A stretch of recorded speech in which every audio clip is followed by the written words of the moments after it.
Good afternoon and good morning, good evening, or whatever it is, anywhere around the world, wherever you are right now. Welcome to another Life Hacks with Mac here on my LinkedIn channel, where I'll be speaking to Sue Plumtree, an incredible woman, a major inspiration, and a font of knowledge when it comes to relationships.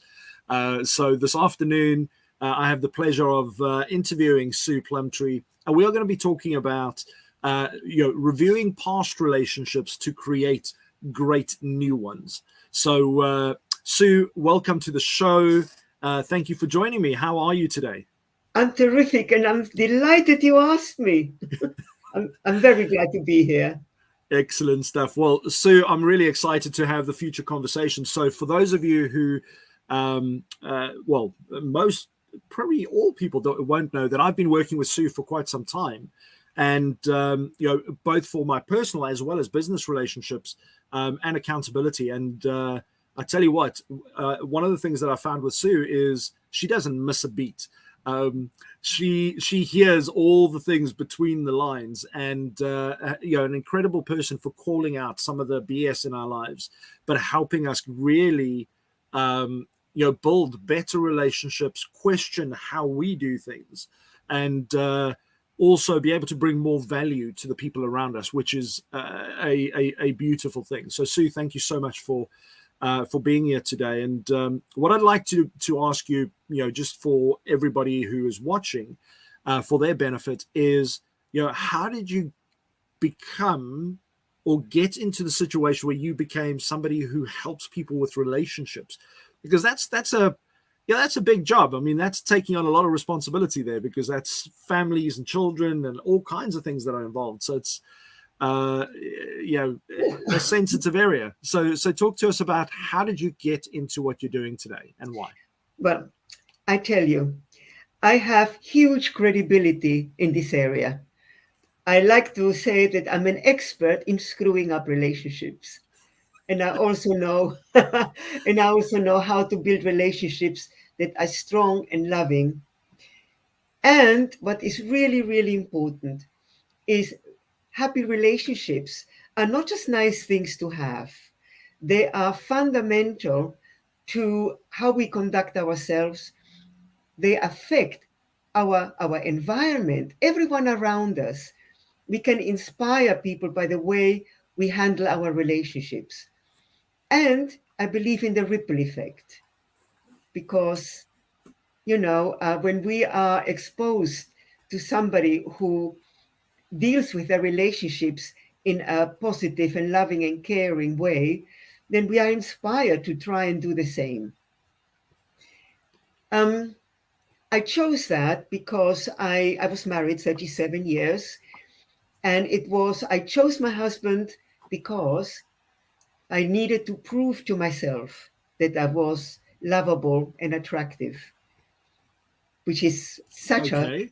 terrible reason to choose anyone. The worst thing was that I succeeded, and he did fall in love, and we did get married.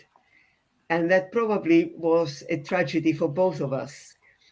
But I am a Buddhist, and one of the things that we believe in is, it's called making poison into medicine, which means we take our suffering and build something of value.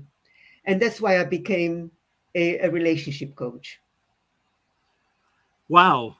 And 37 years, and that whole poison into how did you put that, poison Changing poison into medicine. into medicine? I was looking for another P there, so It's so poison creating something of value from yeah, for somebody's. sure. Yeah. So you basically looked at the pain and the challenges you went through, and then looked at how do you use that to help others. Um, Okay. Oh, oh yes. so talk to me.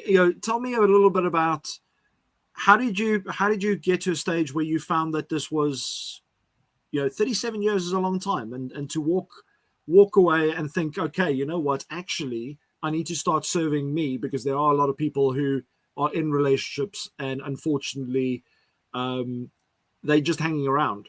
Yeah. They're not. It's convenient, but it's not really where they where their heart is, and taking that step to make that decision, that must be incredibly hard. It took me a long time. It's worth adding that I was coached for a very long time. And it was thanks to Alan, my life coach, that I was eventually able to access my courage, because it took courage. There is no denying.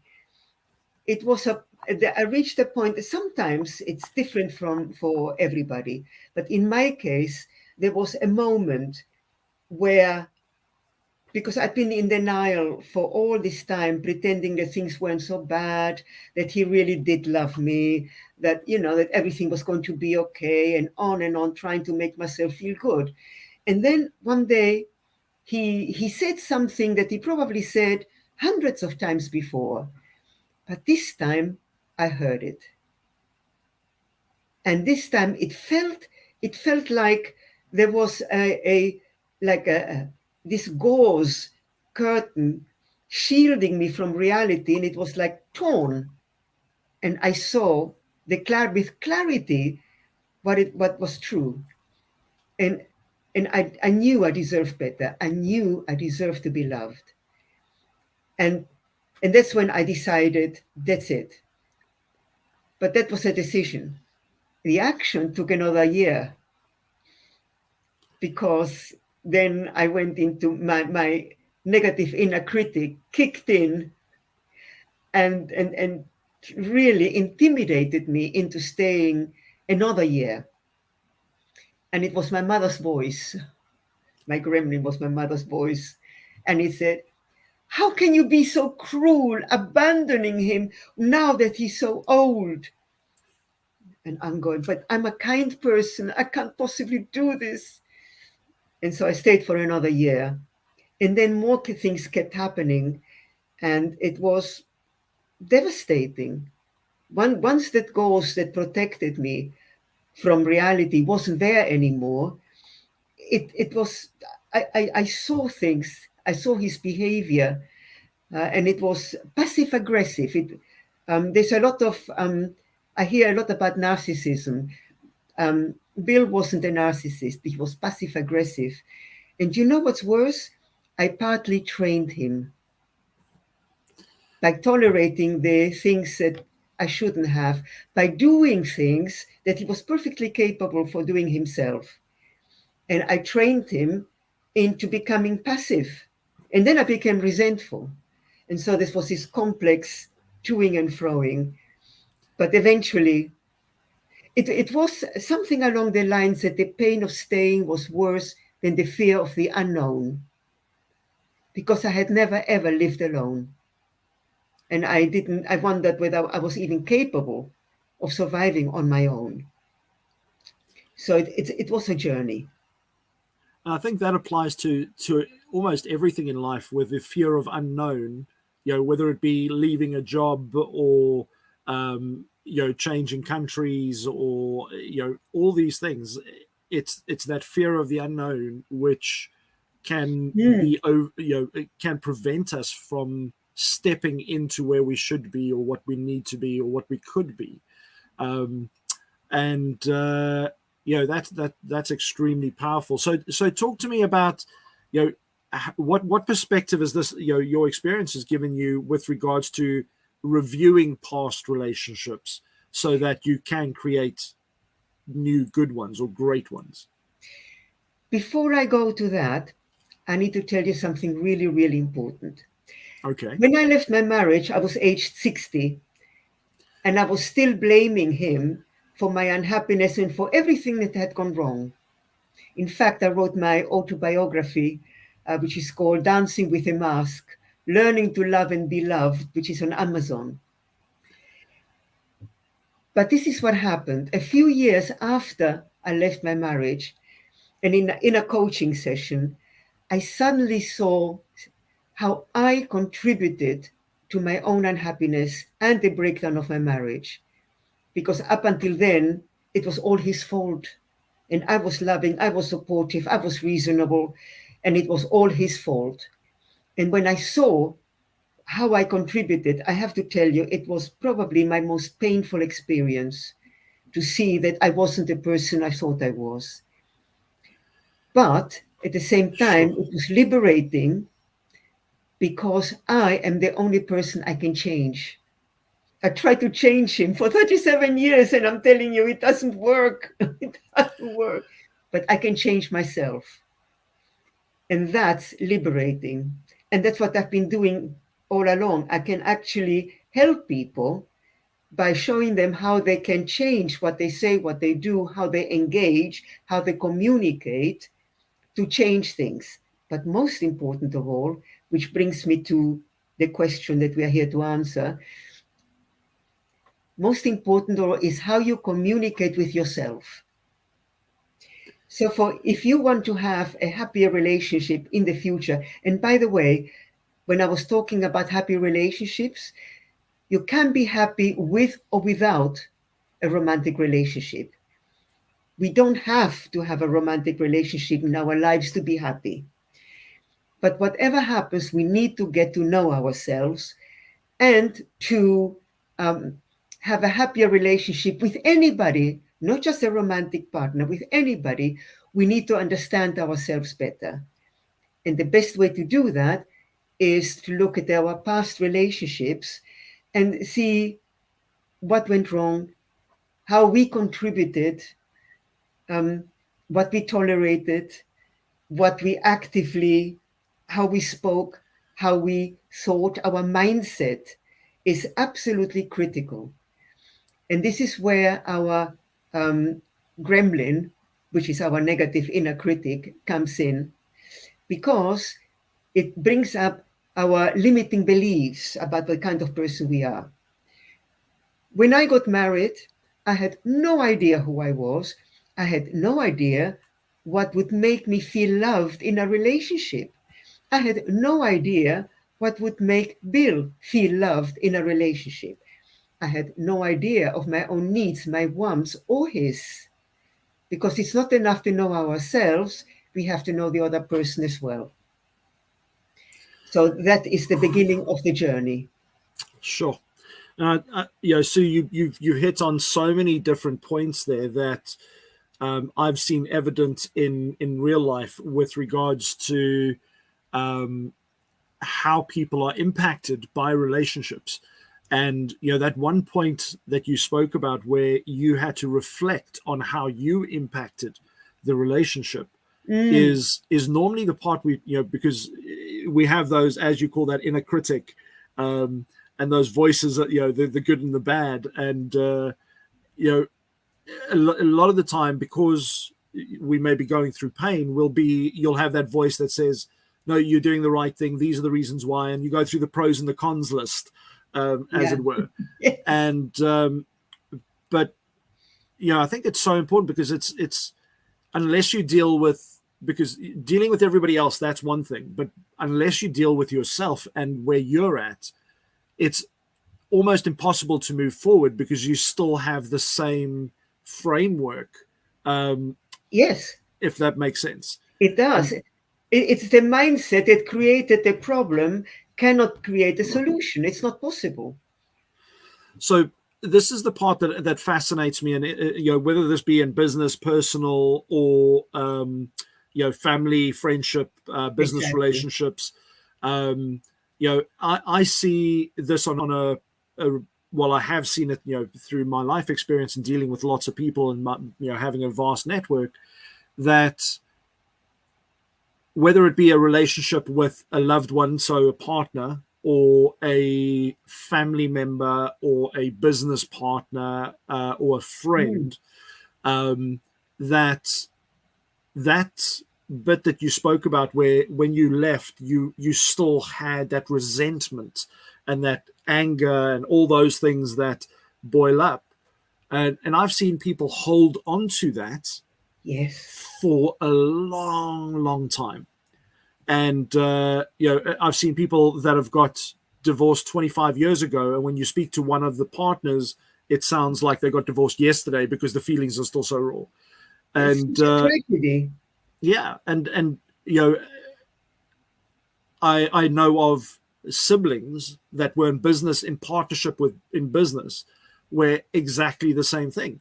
And then they separate in business. All of a sudden, you have a parent who's sitting there with two of their children that they brought into the business, and the business, they're now not speaking to each other, and one of them doesn't understand what the big issue was, and then the other one has such extremely strong feelings and resentment.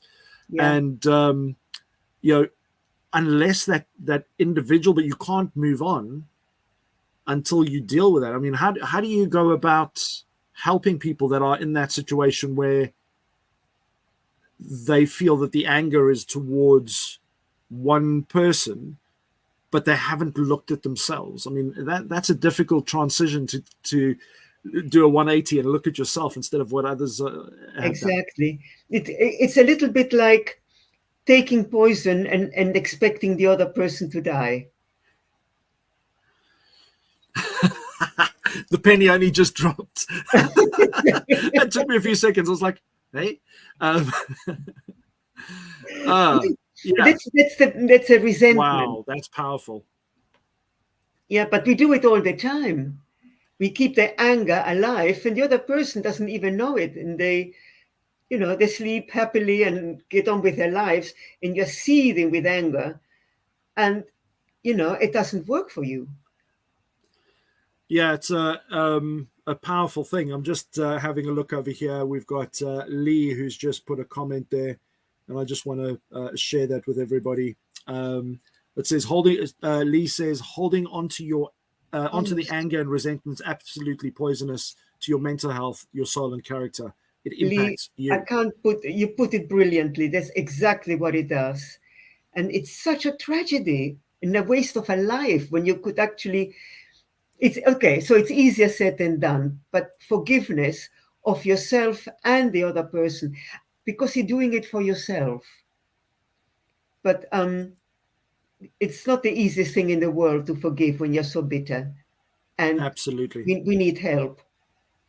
And Sue, I'm just conscious that this is not the typical kind of conversation that would happen on LinkedIn, because most people would think that this is on LinkedIn or on YouTube and Facebook maybe, and we are streaming to all of them live now. But on LinkedIn, as an example, some people may go, well, am I should I be talking about relationships on LinkedIn? This is a business platform. And the reality is, business only happens because of relationships. There is no business if people don't trust and Absolutely. have that relationship with you. So to build that brand, to build that reputation, you need to let people get to know, the real you. And Absolutely. I don't know And if and you've, the, and the tragedy is that people are afraid to make themselves what I call emotionally vulnerable. Now, one of the things is to allow people to see you, warts and all. But getting to that stage takes work. You have to get to like yourself. You have to get to love yourself, trust yourself, value yourself. Because until you do, you will always be scared that you'll be judged. Now, the reality is you will be judged. yeah, regardless. This is the nature of it. However, will you be impacted by it, or will you say, eh, what can I say? People have said, 37 years? Oh, come on, give me a break. What took you so long? I could feel really stupid for having stayed that long, or I can say, as I do, I'm a slow learner. What can I say? you know, But at least you're learning, Sue. And that's the it's thing is, great learning. But the point is people will say things that maybe unintentionally, or sometimes they want to put you down, and they will judge you, and that will always happen. But it's up to you to decide whether to take it on board, or go or roll with it, saying, do you have got anything to prove? Do you have to defend? Do you have to go on the counterattack? Why? There's no need for that. But you have to get to the point where you like yourself and trust yourself. And that's a learning process. And I have been on this journey for a long, long time. I'm 77. It's the best time of my life. You don't look a day And over 50. there's so much learning that I have, that I got in my life that I need to share. And, I don't have anything to prove. And the other thing that's even greater is that I have been where most people are now. And I'm on the other side and I know how I got there. And And that's that's, the beauty of life experience, and having all those challenges and those wounds that you've overcome and built on, and built something beautiful out of. And I find this interesting because I keep bringing this back to business, but if I look at the natural progression of startups, and most startups, people they result in a few basic reasons. Somebody comes up with a good idea, but they sit there and they think, I'm comfortable with my job, I don't necessarily want to move on. And then one day, something happens. There's a trigger that takes us, that we, like you said, when you've heard something 100 times, but that day it was clear. And within businesses, I see so many startups start up because it was a reactive thing. Okay, I got made redundant, so now I've got to overcome this, and then I find a job. Or I went into work, I'm doing all the hard work, my boss sits on his backside, doesn't do anything, and then he comes and he gives me a hard time about something, or tells me I can't leave early to go to my daughter's recital, or there's something that happens, and it's a trigger, and you think, you know what, I'm not going to have this anymore, and you make a decision, and then you start a business. And a lot of the time, there's no real business vision other than, well, I can do this myself. I have a little bit of self-belief. Let me do this. But that resentment is still there towards whoever caused that pain. yeah, And that can impact business massively, because ultimately, it can either be very positive because you go out there and you build something great and you prove that you can, or it could be the reason why you don't break that barrier and never quite make it, because of the fact that you're holding on to a story. And yes. so talk to us about that, Sue. You all have a story, and we have stories we tell ourselves about ourselves. And it can be a story like, nothing ever works for me, I'm a loser, nobody picks me. I go to this dance and everybody, dances except me. Or I try and I try and I try and I can't make it work. I'm useless. Or as it was with me, men don't find me attractive. Um, I wonder if I really try to put into practice things of tricks that they tell you in women's magazines. I wonder if that would work. Bad news, it did. So, but this is, I made a choice because of a story I told myself about the kind of woman I was. But sometimes we tell the story that I'm telling myself now, that this is the best time of my life, because it is.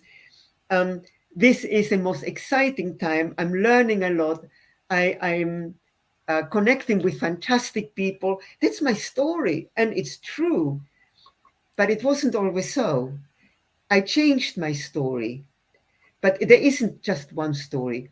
We have stories about, us as a mother or a parent, or us as a business person, as a friend, as a romantic partner. So every part of our lives, oh, I'm useless with money.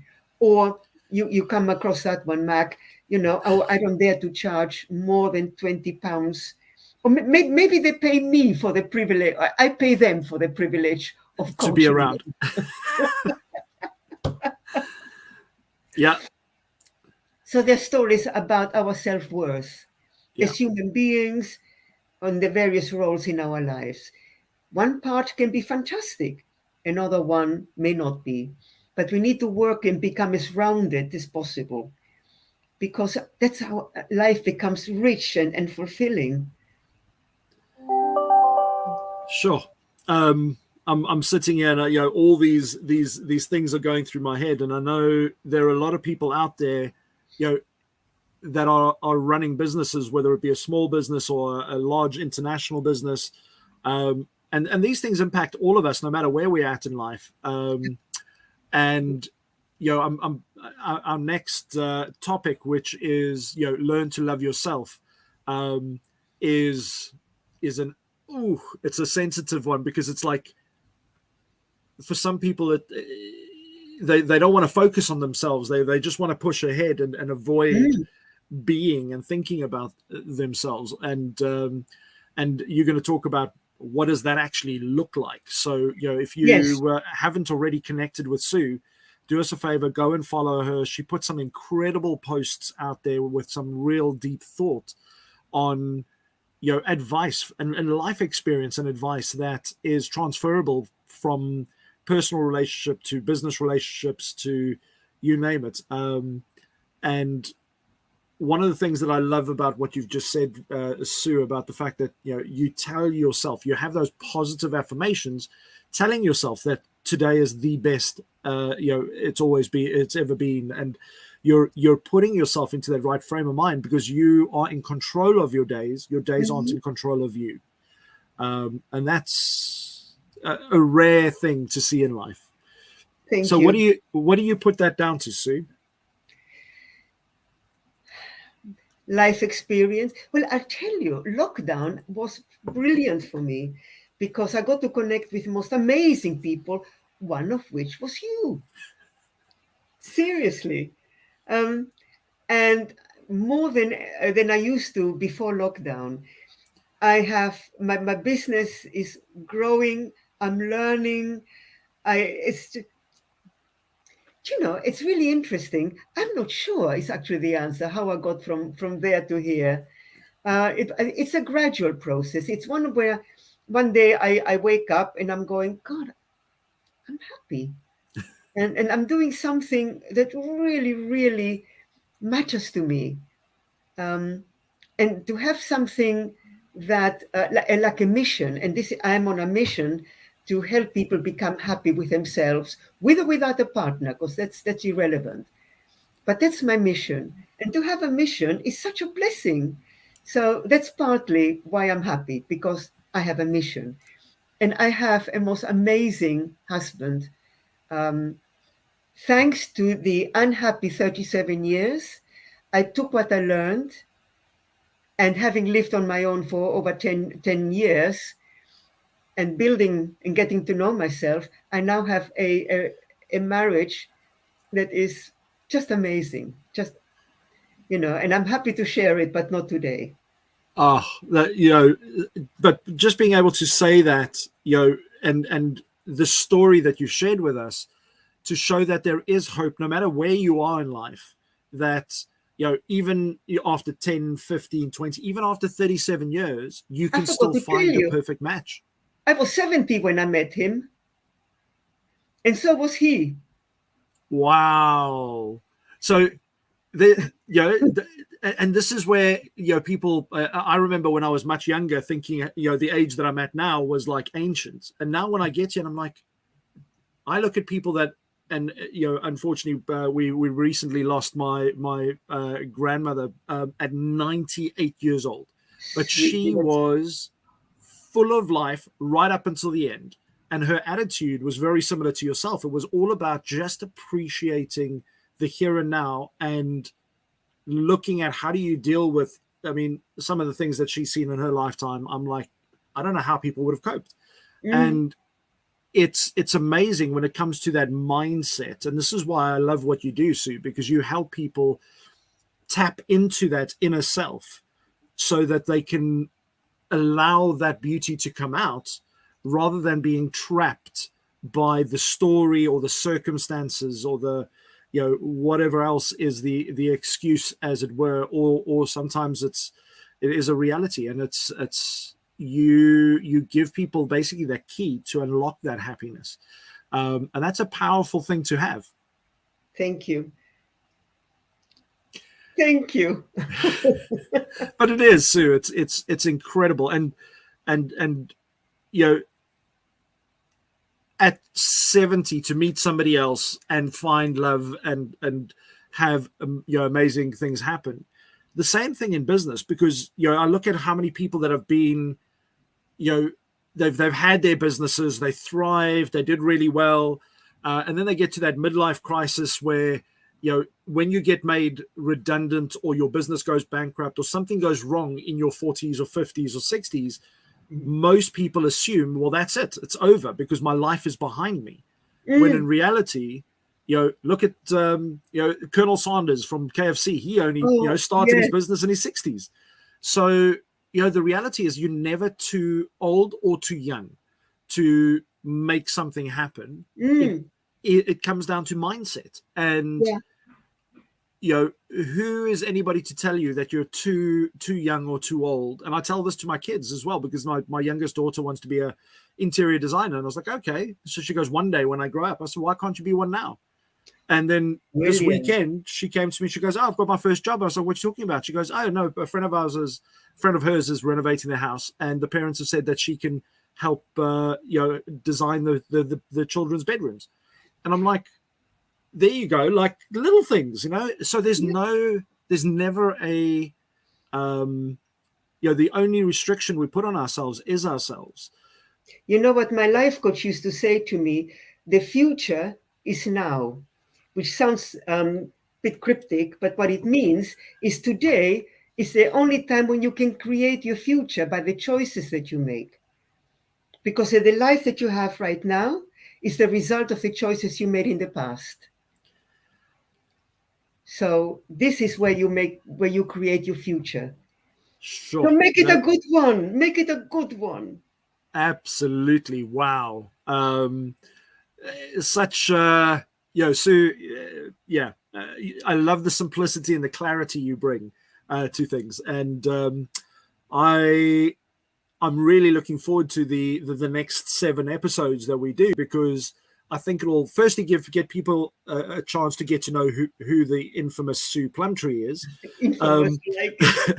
and but not only that, also to explore and think about and address things that most people will put off because it's an area people don't tend to delve into. And in order to have better relationships, you have to, if you don't have a good relationship with yourself, how do you expect to have good relationships, partnerships, business relationships, friendships? Because it's that all possible. Yeah. And the people will argue. I know they will argue with that. But the truth is that when we don't like or love ourselves, we will not have any personal boundaries, which means that people will treat us carelessly, sometimes disrespectfully, with lack of consideration, because we allow it. Yeah. And it's a painful lesson. I mean, I know that when I first started working with you, and I was, one of my challenges was the fact that I love giving, I love helping people, but that also meant that a lot of people would take advantage, and people would phone me up and they would want to just pick my brain, and they'd want to do it for free. Because so-and-so introduced me, so they said you could help me, and then the moment I mentioned, okay, well, there's a charge, and they're like, oh, okay, no, and then I'd try and help them anyway, but that was my own belief system, because I didn't value my own time, and I allowed people to do that. So therefore, other people would be introduced to me as the person who would allow that, and it's like you set the scene for yourself, and therefore it can be a very painful lesson to learn. This is how we educate people on how to treat us. Yeah, and it's wow. I think we've got to get that as a quote by Sue Plumtree about educating people on how to treat us, because it's true. We often people will ask, and I know I've done this in my lifetime many times, where you kind of go, well, why is this happening? Why are people doing this to me? Why am I ending up in this situation? And the reality is, a lot of the time, it's because we allow it, and it's that's a painful thing to take on board, to kind of acknowledge that, hey, the buck stops with us. It's our Mm. responsibility to set those boundaries. But you're right, it is a painful insight. It's not easy to see that we are responsible, but we can change that. That's a great thing. It may hurt at first. That's our ego. I thought I was perfect. I was so generous. I'm too kind for my own good. Yeah. That kind of stuff. And then they become, and then they become resentful. That doesn't serve anybody. Yeah, absolutely. I just wanted to share some comments here, Sue. So we've just had Ashley say, so many people do not value their own time and therefore nobody else will. Oh, Ashley, absolutely. And Ashley, that is such a powerful truth, should I say. Yeah, Yeah. thank you. Thank you for sharing. And then Lee has popped up again, and I'm going to share hers as she's thrown another one in. LinkedIn needs to rebrand as life Really? platform. And I was just like, when I saw that, I was like, oh, wow. That is just like, That's amazing, Lee. yeah, that is just I mind blowing. the reason why I prefer LinkedIn is because there are so many powerful, successful women, but when they go home, it's a different ball game. So then they put in more work where they are appreciated and they are less present in their personal lives, and they don't, and the communications is different, the relationship is different, and nobody teaches us. Sure. Sue, I'm really looking forward to our future conversations because And me. the value and this, I can't believe we've just 37 minutes have flown past like this, and I'm looking forward to the rest of the topic. So if you haven't already seen this, go and have a look at the description. The description has the whole, all the topics for the mini series, give you a little bit more history on Sue. And please reach out to her on all her channels. Sue, where's the best place for people to connect with you? um an email, a text, LinkedIn, anywhere, just connect, doesn't matter how. Excellent stuff. Well, if you go onto LinkedIn, you'll find all that information to be able to connect with Sue. And if you found value in today's session, please do me a favor. If you do reach out to Sue, just say thank you for taking the time and for wanting to invest in people, because time is something we don't get back. And when people invest that, for me, it's a great honor and a sign of respect to other people. So it's the one entity that is irreplaceable. So thank you very much, Sue, for today's conversation. I look forward to the next one. And if you haven't watched the whole thing, feel free to go watch it. You can go and do a replay after this, or go and share it with somebody that you feel that this might be something that might trigger a note of confidence or change, or just some form of inspiration. If it can make somebody's day or help somebody just think about things slightly different, and potentially remove some of those frustrations, anger, and all the resentment, in order for them to be able to move forward, then hey, then we've done our job here. Great. So Sue, any final words to the audience before we wrap up? You're more powerful than you believe, and you deserve to be happy. So don't waste your life. Whew. Thanks, Sue. No pressure. We better crack on. Sue, thank you so much. Everybody, thank you for watching, and I look forward to returning with Sue very soon. And have an incredible week further. Thank you. Thanks for joining Mac and I. Great to have you. Cheers, everybody. Bye.